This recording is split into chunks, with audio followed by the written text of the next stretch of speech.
Welcome to Mainland Television Regional News. I'm Graham O'Brien and we've got a lot of news for you today.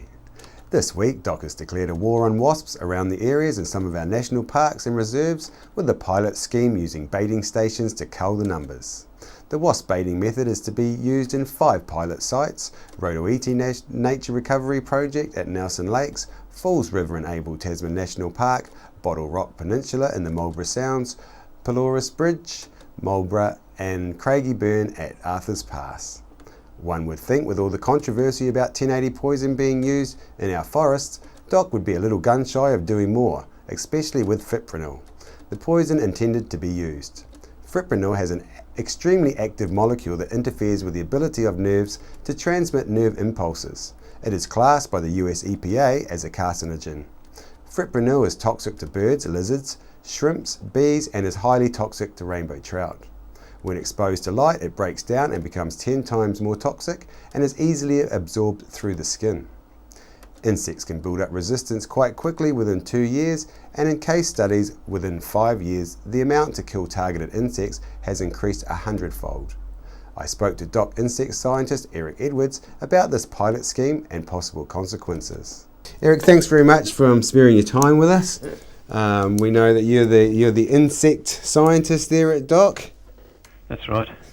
So you must be pretty busy at the moment. So we're just ringing about the pilot the pilot bait stations that you're trialling around the area, and just wondered if you give us a bit more of a heads up what it is, what you're using, and what you hope to gain from it.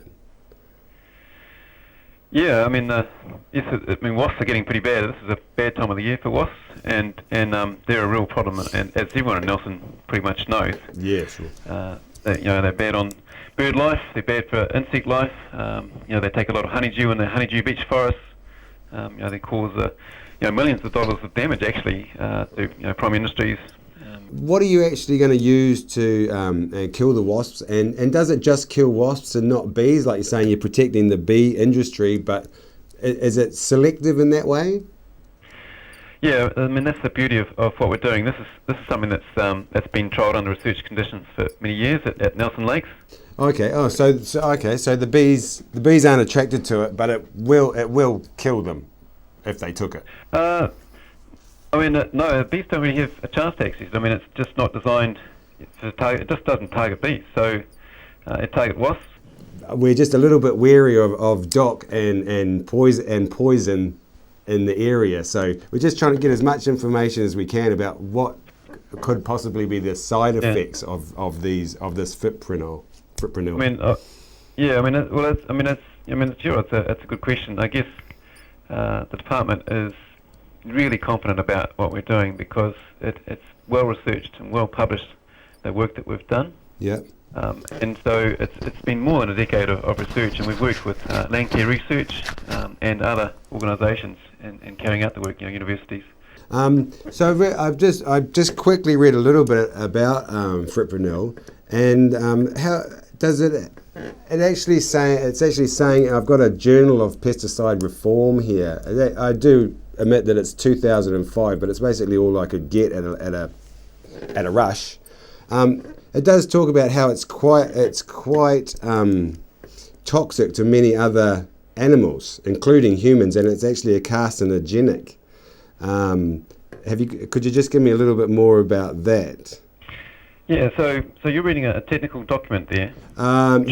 Journal of Pesticide Reform 2005. It's about the only thing I could find about fipronil on Google in about half an hour that I had to prepare. So I mean, is this still relevant? This is what I'm saying. Like, if it's that old, is it completely irrelevant in this document, or would these facts and figures still be relevant? It's from a lot of it quotes the American EPA. Yeah. Sorry. Yeah, I guess it's relevant to a scientist. You have to take it with caution in terms of interpreting and understanding that sort of information. Yeah. I've certainly read many such articles, and yes, the story is changing, and there is more insight with time, and so there are more recent articles that discuss the nature of the stewardship of chemicals and the pathways of those chemicals in the environment, and what a worst case scenario would be like, and what best practice actually results in. Yeah.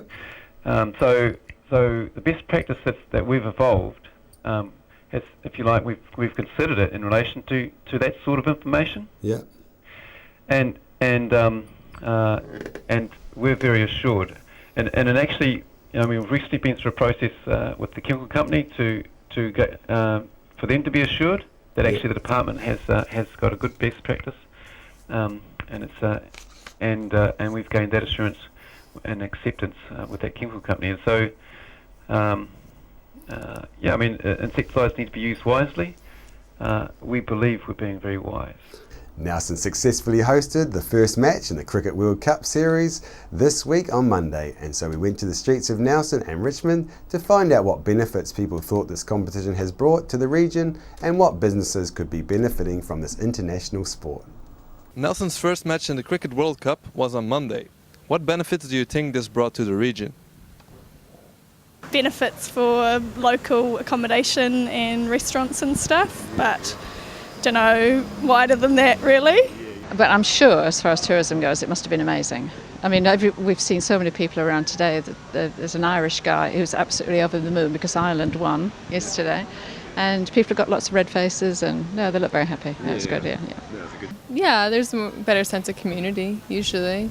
No, that's great. I mean, as long as they don't go overboard, riot or something. But I think it'll be a great thing. Go the Irish. Hey, a lot of people. Yeah, no, it'll be a good thing. Yeah, great thing. Yep. Well, it brought a lot more people, a lot more tourists to the region. A lot of businesses seem to be booming a little bit more in Nelson, Richmond area. Oh, it's huge as far as the economic benefit. Yes. It's brought some more financial income into the region. Nelson's a good place to come anyway, but I think having the extra people to come in and spend and enjoy our lovely climate and see what's available should be good value. I think it's a huge benefit. Just a lot of people excited about that game, just to put Nelson on the map. Just some beautiful shots of Nelson. So I think it really promotes the region. Oh, I think it was great because it brings in a lot of people and helps things along financially and lets people know where we are. Businesses do you think are benefiting from this? Well, I co-own a beauty salon in Richmond here, and it seems to, service industry, it seems to have skyrocketed quite a bit.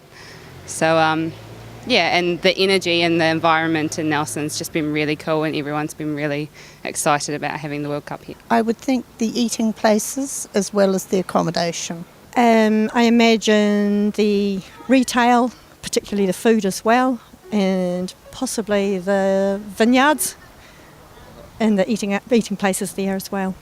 Probably maybe motels, places like that, restaurants, if people come to Nelson to see the game. The hospitality mostly, but all businesses will benefit because of that. It's bringing people into town. An icebound fishing vessel, Antarctic Chieftain, skippered by Golden Man Rob Clipson, reached open water on Monday after being stuck in Antarctic ice. The Antarctic Chieftain reached open water and rendezvoused with the Talley's fishing boat Janus, around 40 nautical miles clear of the ice. The trawler is currently heading to Nelson under its own steam after being escorted through the ice for 3 days by the United States Coast Guard icebreaker CGC Polar Star, who broke the ship from the ice. The Rescue Coordination Centre in New Zealand, RCCNZ, coordinated the rescue of the vessel, which became trapped after damaging 3 of the 4 blades of its propeller and requesting assistance last Wednesday. It was reported on Monday that the Talley's boat Janus was likely to accompany the Arctic Chieftain for around 2 days as its performance in open water is assessed. The ship is continuing making its way to Nelson and is expected to berth in approximately 2 weeks. A medium-scale adverse event was declared for the drought-ridden east coast of the South Island last week, and that a newly formed hotspot area has developed in the Nelson and Eastern Tasman regions. There has been a distinctive change for the Nelson and Eastern Tasman regions, where soils are severely or extremely drier than normal for this time of year. Tasman District Council has imposed water restrictions for the region. Meanwhile, Nelson City is fortunate enough not to have imposed water restrictions on its citizens and has this week come under fire from MP Nick Smith, who urged Nelson City Council to take a regional perspective on water supply. The Nelson MP requested that Nelson City Council consider reducing its water take from the Roding River and instead use water stored in the Maitai Dam to help remedy the water shortage in the Waimea catchment that is impacting on the region's horticulture. The Maitai Dam is at nearly full capacity, yet NCC has been choosing to use the Roding River supply as it requires less treatment. The problem is that the Roding flows into the Lee, then the Wairau and the Waimea system.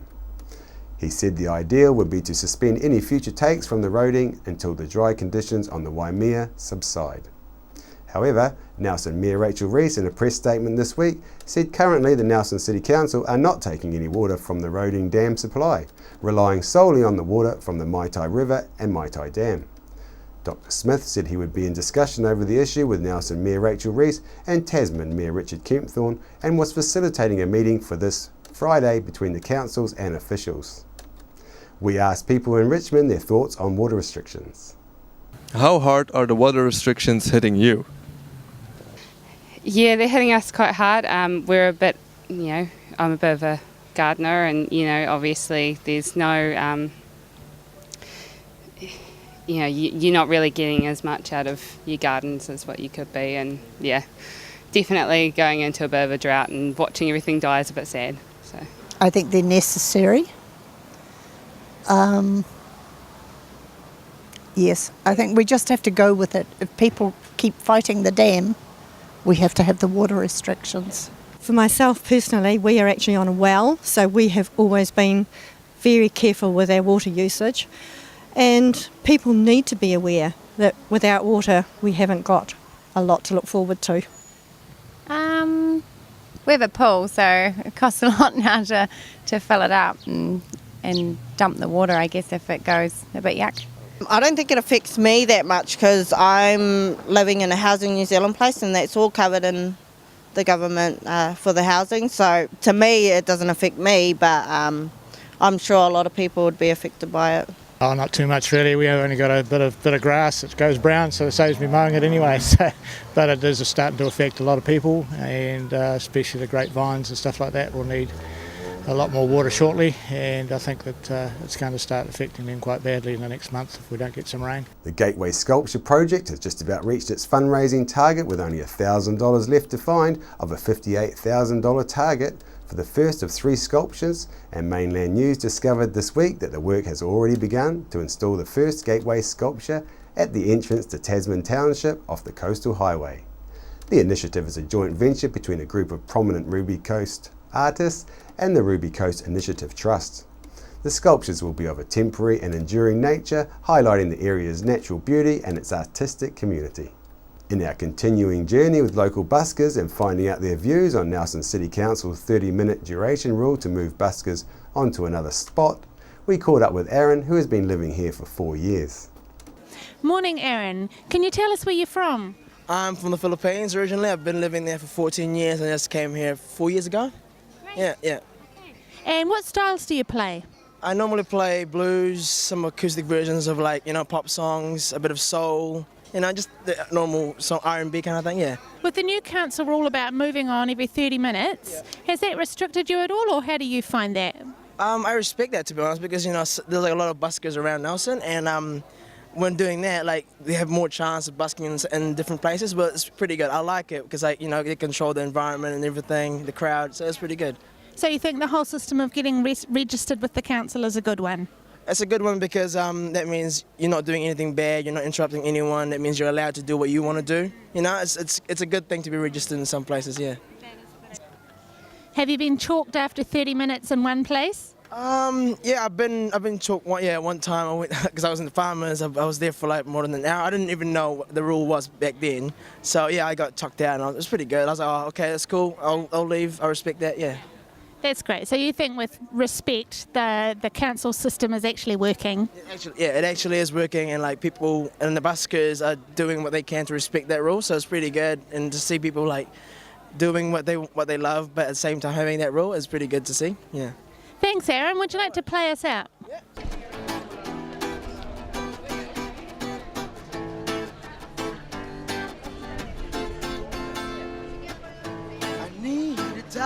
Darling, a dollar, that's what I need.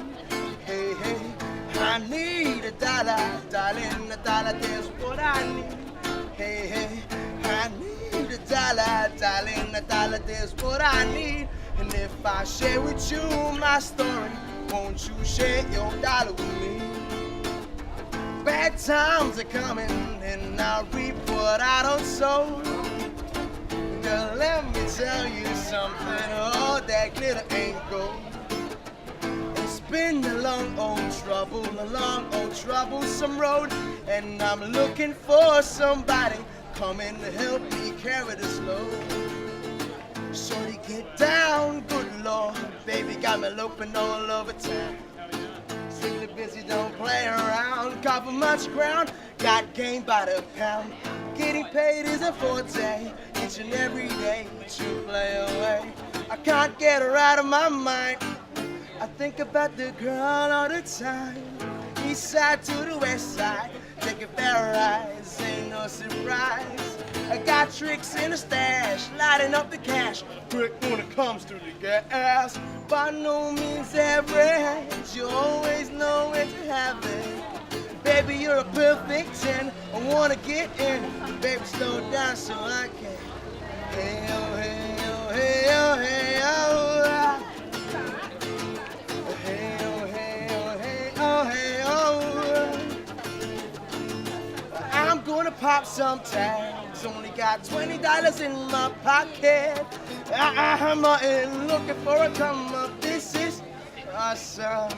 I'm gonna pop some tags. Only got $20 in my pocket. I'm looking for a come up. This is awesome. I need a dollar, darling, a dollar. That's what I need. Hey, I need a dollar, darling, a dollar. That's what I need. Hey, I need a dollar, darling, a dollar. That's what I need. And if I share with you my story, won't you share your dollar? Give me your dollar, share your dollar to me. Yeah. Thank you. After the break, we'll bring you the latest weather update and some events and happenings coming up from around the region.